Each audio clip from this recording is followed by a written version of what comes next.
Hello friends, नमस्कार and welcome to समाधान। साथियों, उम्मीद है कि आप सब अच्छे होंगे और साथ ही साथ आपकी स्टडी भी अच्छे से चल रही होगी।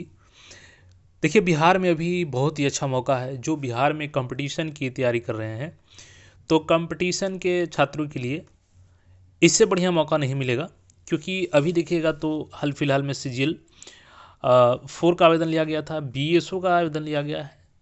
चूँकि इंटर लेवल का बात तो खैर छोड़ देते हैं, क्योंकि ये काफ़ी लेट भी हो चुका है ऑलरेडी।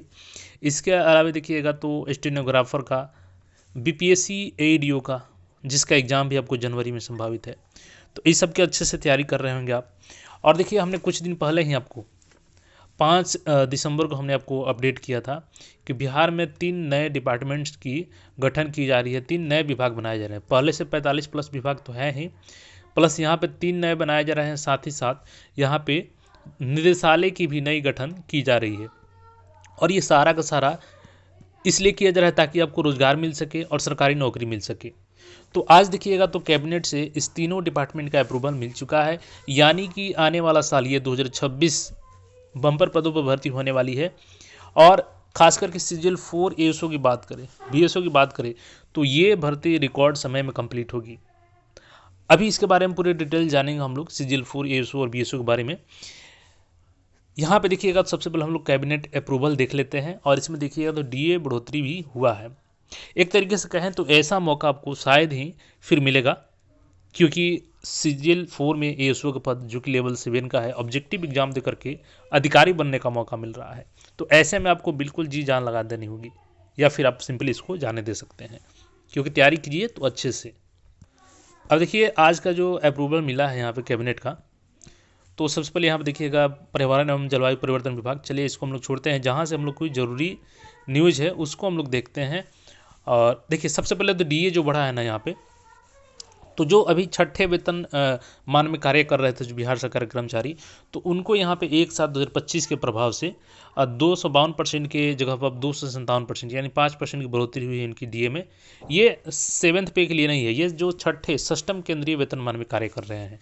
ठीक है, इसके अलावा देखिएगा तो जो पंचम अभी केंद्रीय वेतनमान, जो कि अभी तक 7वां चल रहा है, लेकिन जो अभी पंचम में ही कार्य कर रहे हैं, तो उनकी जो वेतन है या पेंशन है, उसमें देखिएगा तो 1/7/2025 के प्रभाव से 466% से 474% की वृद्धि की गई है, यानी कि 8% की यहाँ पे बढ़ोतरी की गई है। तो ये पुराने वालों के लिए है। ठीक है, अभी नेक्स्ट ईयर आपका 8th पे कमीशन भी लागू होगा, तो आपकी एएसओ की सैलरी काफ़ी हैंडसम हो जाएगी। तो देखिए, ये एक मोटिवेशन का काम करेगा आपका, तो अच्छे से तैयारी करेंगे। अभी हम लोग देख लेते हैं यहाँ पे जो अभी आप देखिएगा 13 नंबर पॉइंट में, जो कि महत्वपूर्ण है, मंत्रिमंडल सचिवालय विभाग। देखिए, सरकार के कार्यों में उत्तरोत्तर वृद्धि को देखते हुए आमजन के प्रति अपने दायित्वों के सुचारू रूप से निर्वहन के लिए वर्तमान में कार्यरत 45 विभागों के अतिरिक्त 3 नए विभागों का गठन किया जा रहा है। देखिए, इसमें पहला विभाग क्या हो गया कि युवाओं का सर्वांगीण विकास हो सके और अधिक से अधिक नौकरी और रोजगार, यानी कि सरकारी नौकरी प्लस रोजगार मिल सके इनको।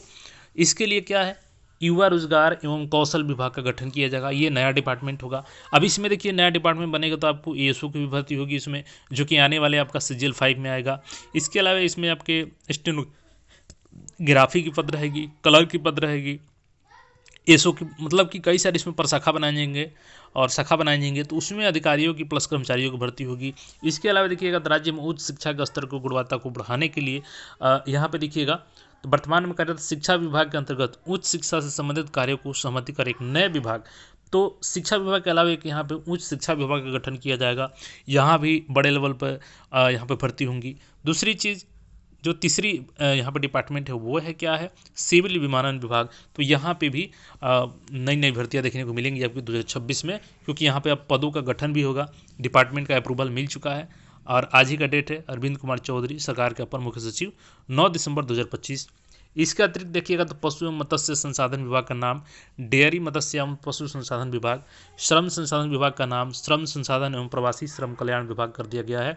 तो ये आपका एग्जाम पॉइंट ऑफ व्यू से याद रखिएगा कि इसका नाम परिवर्तन हो चुका है, तो एग्जाम में पूछ सकता है। तथा कला संस्कृति एवं युवा विभाग का नाम कला एवं संस्कृति विभाग किया जा रहा है।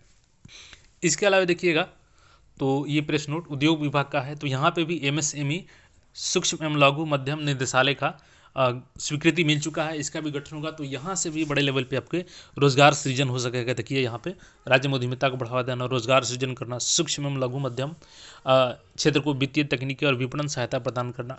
तो यहाँ से बड़े लेवल पे आपको रोजगार देखने को मिलेंगे। और ऐसा नहीं है, देखिए ये बातें मुख्यमंत्री जी ने ट्वीट करके भी जानकारी दी थी। इसके अलावा देखिएगा यहाँ पे तो खान एवं भूतत्व विभाग के तहत भी निदेशालय को 2 निदेशालय में तथा खान निदेशालय एवं अन्वेषण निदेशालय में पुनर्गठन किया गया है। खान निदेशालय को 2 उप निदेशालय, खान उप निदेशालय तथा सुरक्षा उप निदेशालय में पुनर्गठित किया गया है। तो यहाँ से भी आपको बड़े लेवल पर जॉब देखने को मिलेंगी। और देखिए ये बातें आज से देखिएगा, और देखिए ये बातें 5 फरवरी को एक्स पे मुख्यमंत्री जी ने बता दिया था। यहाँ पे देखिए, जिसमें मैं आपको दिखा देता हूँ। यहाँ पे देखिए सूक्ष्म लघु निदेशालय, इसके अलावा देखिएगा तो देखिए यहाँ पे है, इसके लिए राज्य में अलग से 3 नए विभाग बनाए जाएंगे। और ये 5 तारीख को इन्होंने ट्वीट किया था। और ये ट्वीट इसलिए दिखा रहा हूँ मैं एक्स पे आपका। देखिए आपको याद होगा कि मैंने दिखाया था, आपको दिखाता हूँ फिर से। 27 नवंबर को मुख्यमंत्री जी ने यहाँ पे ट्वीट करके जानकारी दिया था कि जो इन लोगों का लक्ष्य है कि 2025 से 30 के बीच 1 करोड़ युवाओं को नौकरी और रोजगार देने के लिए, तो इसमें नई सरकार के गठन के पश्चात इन्होंने राज्य के अधीन जितने भी सभी प्रशासनिक विभाग है, सभी प्रमंडलीय आयुक्त हैं और पुलिस मुख्यालय के अधीन सभी कार्यालय एवं सभी जिलाधिकारियों को निर्देश दिया है कि वे सामान्य प्रशासन विभाग को रिक्तियों से संबंधित अधियाचना 31 दिसंबर 2025 तक अवश्य उपलब्ध करा दे। सामान्य प्रशासन विभाग प्राप्त अधिसूचनाओं को यथाशीघ्र जांच कर संबंधित विविध आयोगों को भेज देगा। इसमें बड़े लेवल वैकेंसी आएगी, बीएसएससी की होगी, बीपीएससी की होगी और बीटीएससी की होगी। ठीक है, तो अलग अलग पदों के लिए इन सभी को अधिसूचना भेजी जाएगी और 31 दिसंबर तक का टारगेट दिया गया। मैं इसलिए ये दिखा रहा हूँ आपको कि देखिए 5 तारीख को मुख्यमंत्री जी ने ट्वीट किया और ये कैबिनेट में आज अप्रूवल भी हो गया, यानी कि इस पर अमल भी किया जा रहा है। जो बातें बोली जा रही है उस पर अमल किया जा रहा है। इसके नीचे थोड़ा सा और देखिएगा यहाँ पे, तो सभी नियुक्ति आयोगों एवं चयन एजेंसियों को निर्देशित किया गया है कि जनवरी 2026 में नियुक्ति हेतु पूरे साल का कैलेंडर प्रकाशित करें, जिसमें अन्य आवश्यक सूचनाओं के अतिरिक्त विज्ञापन प्रकाशन की तिथि, परीक्षा आयोजन की संभावित तिथि, अंतिम परीक्षा फल का प्रकाशन की तिथि आदि स्पष्ट रूप से लिखित हो। परीक्षा के चाहे कि जितने भी चरण हो, किसी भी परिस्थिति में विज्ञापन प्रकाशन से अंतिम परीक्षा फल में 1 साल से अधिक का समय नहीं लगना चाहिए। चलिए यहाँ पर हम लोग इंटर लेवल को अभी छोड़ देते हैं क्योंकि इसमें तो ऑलरेडी डिले हो चुका है। लेकिन अगर आप CGL 4 का फॉर्म भरे हैं तो CGL 4 में आप बिल्कुल भी लापरवाही ना करें। अगर आप सोच रहे हैं कि कैलेंडर आ जाएगा तब हम तैयारी शुरू करेंगे, तो आपके कैलेंडर आने के चक्कर में आप 1 मंथ का समय तो ऐसे ही स्किप कर देंगे। तो आपका स्टडी जो होनी चाहिए वो टारगेटेड होनी चाहिए। आपका अगर लक्ष्य है कि ASO बनना है, ऑब्जेक्टिव एग्जाम देकर के ASO अधिकारी बनना है, या फिर अगर ऐसे ही थोड़ा बहुत तैयारी करना है तो फिर तो कोई बात ही नहीं है। लेकिन अगर आपको सिलेक्शन लेना है तो बिल्कुल जी जान लगा देना होगा। देखिए अप्रैल में बिल्कुल आप श्योर रहिए, अप्रैल में आपका प्रीलिम्स होने जा रहा है ASO का। इंटर लेवल को हम लोग साइड करते हैं अभी। CGL 4 इतना जान लीजिए कि इंटर लेवल से पहले आपका कंप्लीट होगा और सितंबर से अक्टूबर मंथ तक आपका फाइनल ज्वाइनिंग की प्रक्रिया भी करा ली जाएगी CGL 4 की। ये आप 100% लिख करके रख लीजिए। और BSO की जहाँ तक बात है, BSO भी आपका CGL 4 से पहले ही कंप्लीट कर लिया जाएगा। तो ये तय मानिए कि सितंबर अक्टूबर तक ये दोनों भर्तियां जो है ना ये फाइनल कर ली जाएंगी, BSO प्लस ASO की।